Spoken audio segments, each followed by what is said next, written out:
Hello, this is Ken, your podcast preacher, and I want to welcome you back to Deep Waters. This podcast is brought to you by Applied Strengths Ministry, where we believe working together on our strengths is the effect of working out the will and calling of God in our lives. The title of this message is The Miracle of Damar Hamlin. So now as a believer, or rather our thoughts regarding this event should lead us to some past unanswered questions, some current revelations about what moves a nation to prayer, and why. And what things we may be able to take away from such an event. To be sure, 2023 is nothing like the past 3 years, that is 2020, 2021, and 2022. Now, before we all get assessmentized about my thoughts of the past 3 years, you should know I may not agree with you if you think everything was and is okay. Based on my level of stupidness, and please don't try to measure down to the places I have been, but think upon this for a minute. My age alone tells a good part of you that I have lived on this rock long enough to see some stuff. I've been a sinner longer than most of you have been alive.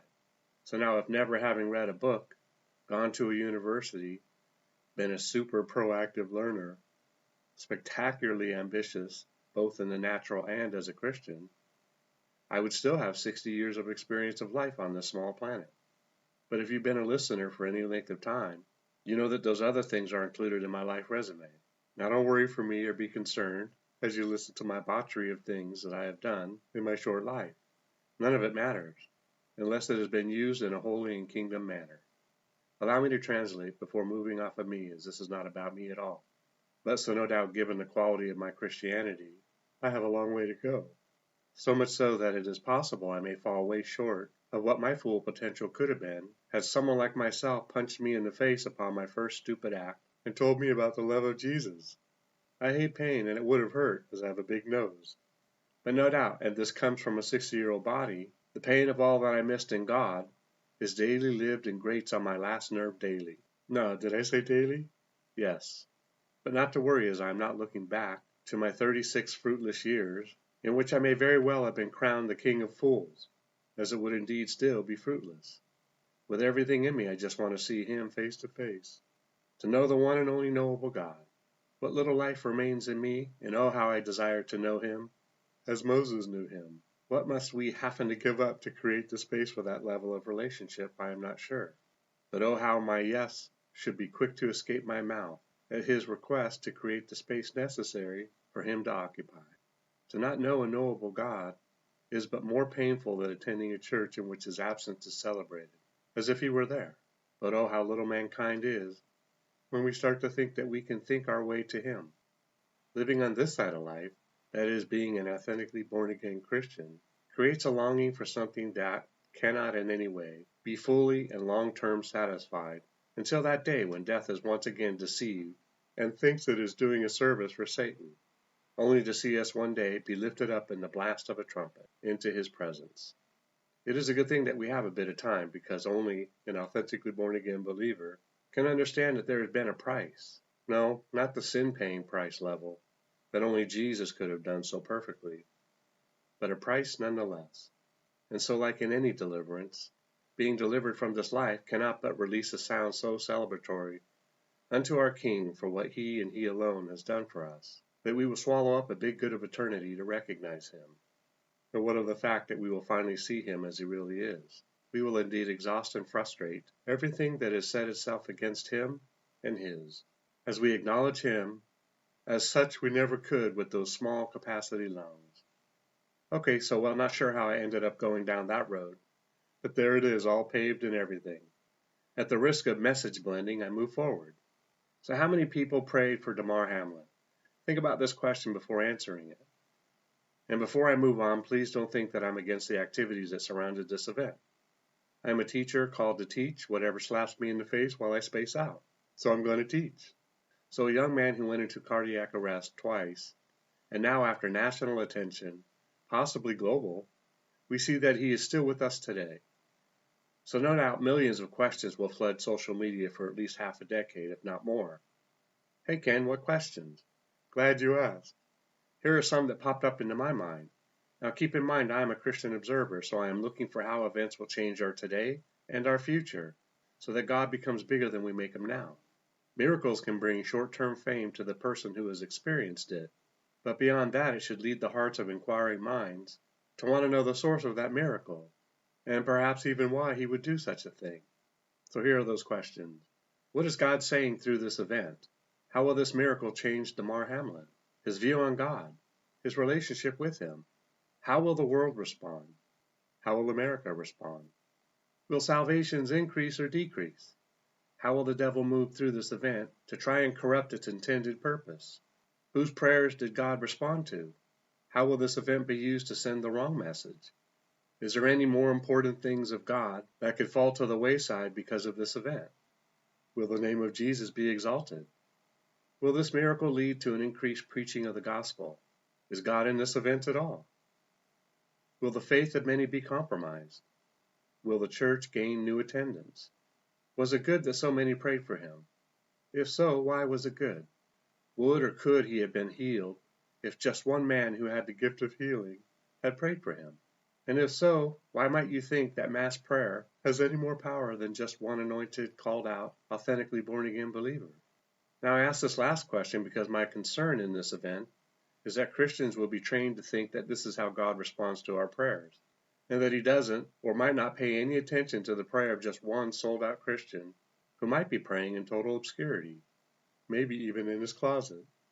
You see, Christianity wasn't built on mass anything. It was and will remain to be built on one authentically born-again, sold-out Christian soul at a time.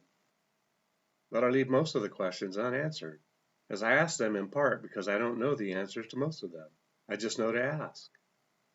And before I get to his GoFundMe account increase, which is nearing if it hasn't already surpassed $10 million, let's get to the my feelings portion of this hit. Whenever things of God are sensationalized and mixed in with a good hearty blend of people that don't give a hoot about God, I get concerned. Not for me, but for those who seem to fall into the bottomless well, hook, line, and sinker. What this is not is a revival or a renewal, a reformation or an awakening. Although for you faster than the speed of light critical speakers, it could end up going that way.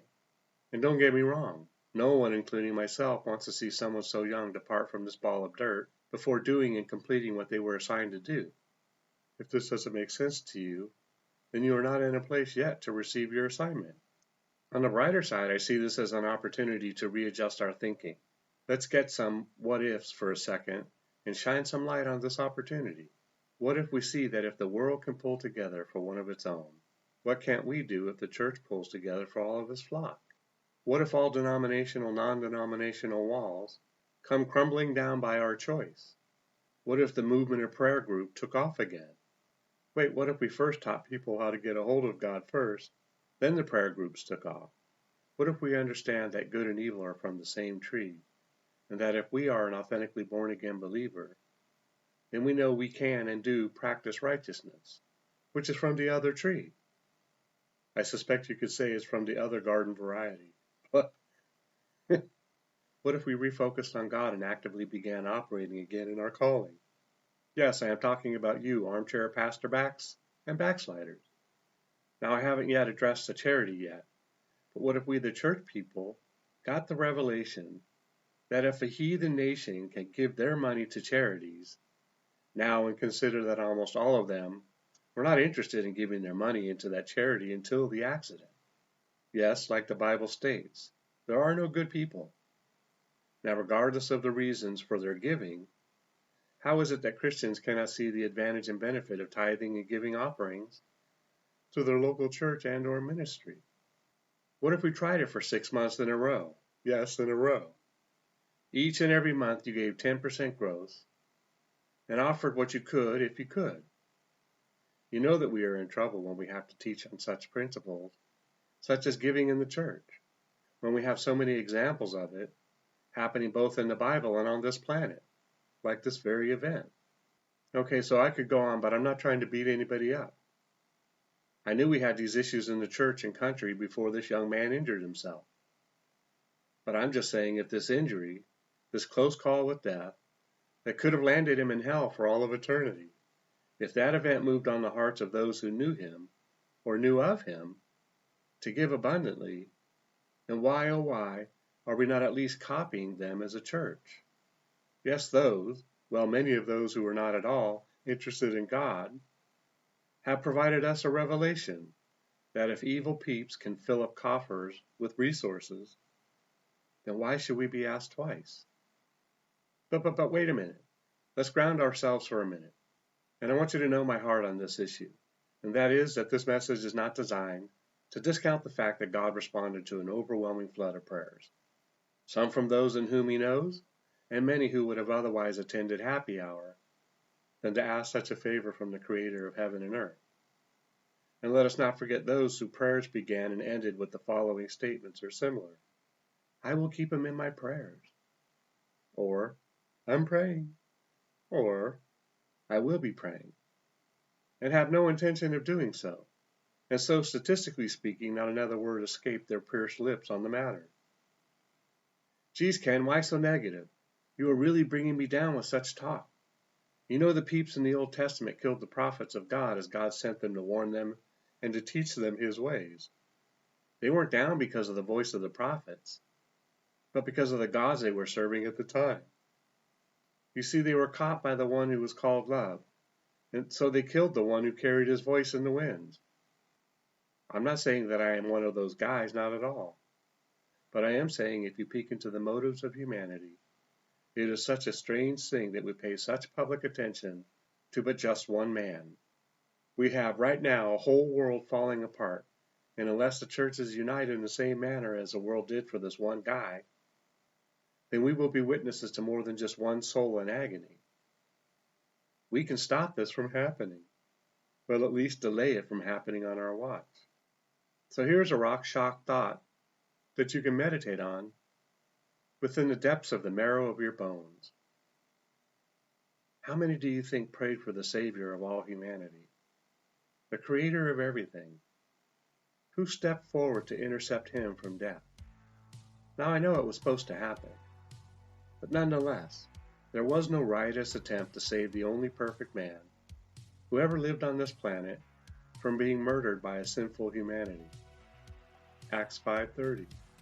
The God of our fathers raised up Jesus, whom you murdered by hanging on a tree. I could go on in an attempt to really try and bring this to the surface, in hopes that you see the dichotomy, but perhaps it is enough. And yes, I prayed for Damar Hamlin. Well, that's it for today. Remember, it's not what you find wrong or disagree with regarding these messages, but what you can take away from it. Together we can do more to impact the kingdom than if we work alone. Let's flip the script and kill, steal, and destroy the works of the enemy, and create space for the light of life to shine through into people's lives.